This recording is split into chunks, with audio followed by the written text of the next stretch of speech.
So one significant change under the education and oversight provisions is that broker licensees can now be 18 years old and obtain a real estate license. So it kind of boggles the mind because I have an 18-year-old at home. So it's just something to really think about, but it's a great opportunity for young people to start getting into this world. So another change though that is going on is that, or that's happened, is that pre-license education is now 75 hours and post-license education is 45 hours divided into 3 separate 15-hour classes with a 50-question test after each section.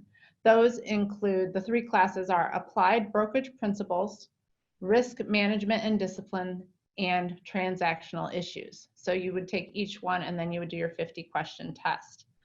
Along with another section that would be a good one to actually read is section 10-55 of the Real Estate License Act. And that addresses the responsibilities of the designated managing broker. And now we keep using designated managing broker because it's a relatively new term.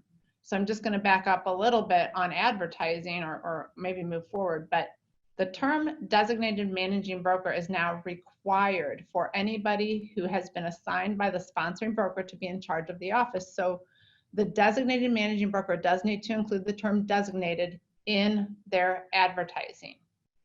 That being said, along with that new title comes new responsibilities.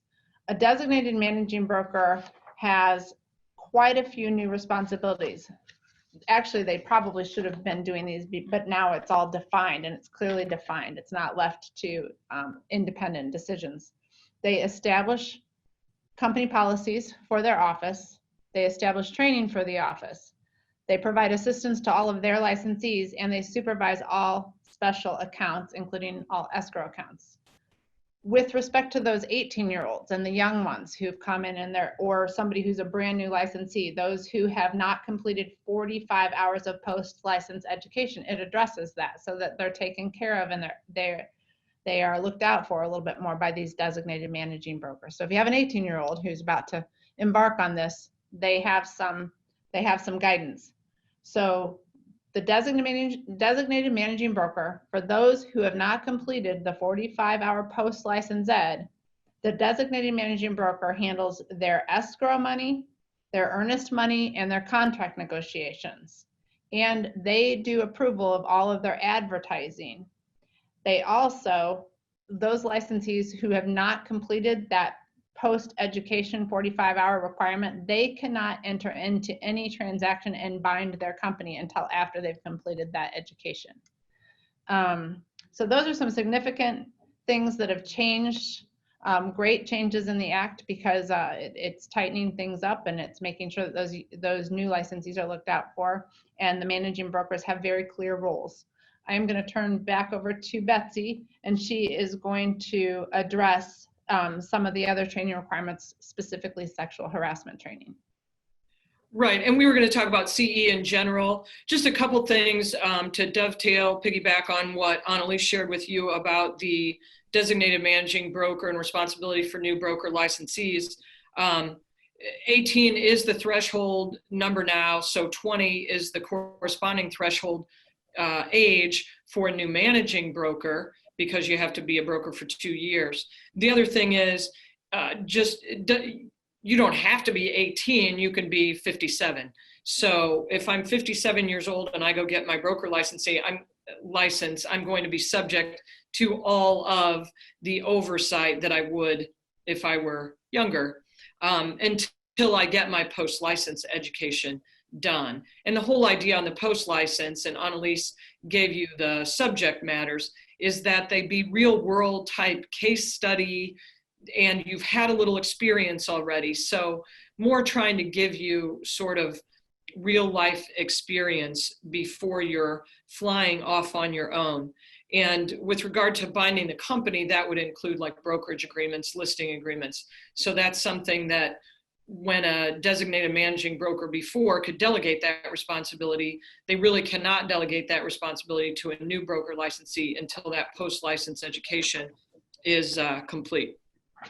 With regard to continuing education in general, there's a new citation process in RELA, and there will be some corresponding rules with regard to that citation program.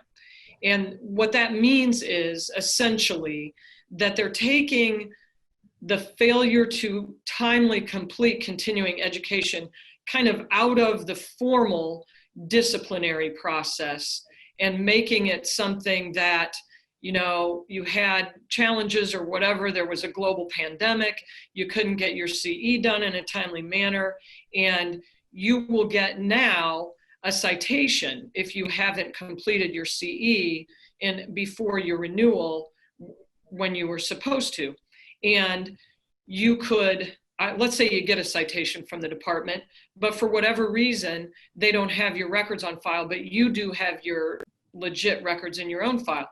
You can prove that you did your CE, and then it's a non-event and you move along. If you get that notice, you can ask for a hearing in 30 days, or you can waive that hearing, get your CE done in that 30 days, and pay a fine.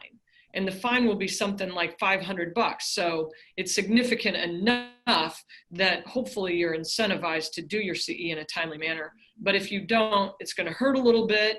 It's not going to be a full-blown disciplinary matter unless and until you become a total scofflaw and you don't do your CE and you don't do it, and the fine's going to keep getting higher and higher until finally it will be formal discipline and you'll be subject to all of the possible penalties under the Act.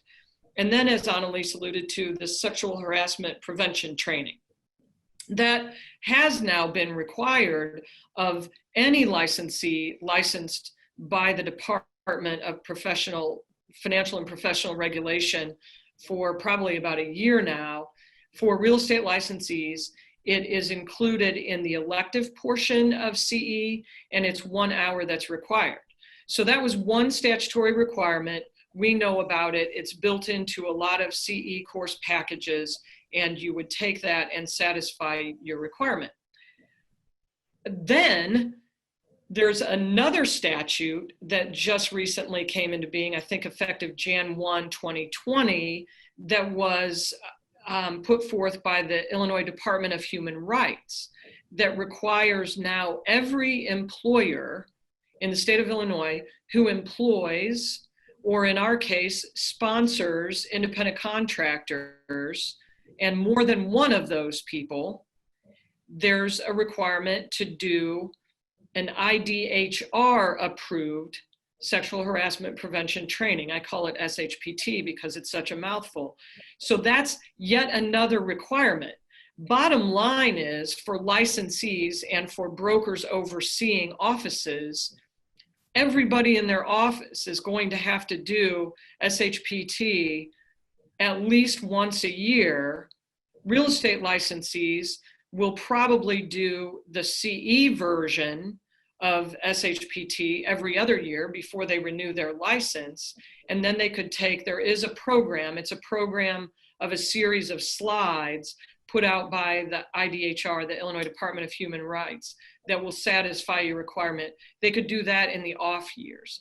I'll tell you that Illinois Realtors is using the IDHR slide program because, according to statute, that is the one that meets all the requirements that IDHR has. Honestly, I think some of the CE courses that I've seen are better, so you don't have to do the IDHR. But just so you know, there are two different requirements. Bottom line is, everybody's going to have to do some SHPT training every year, whether you're a licensee or not. So that covers the first two big subject areas. I'm going to turn teams and advertising over to Annalise to answer the size questions.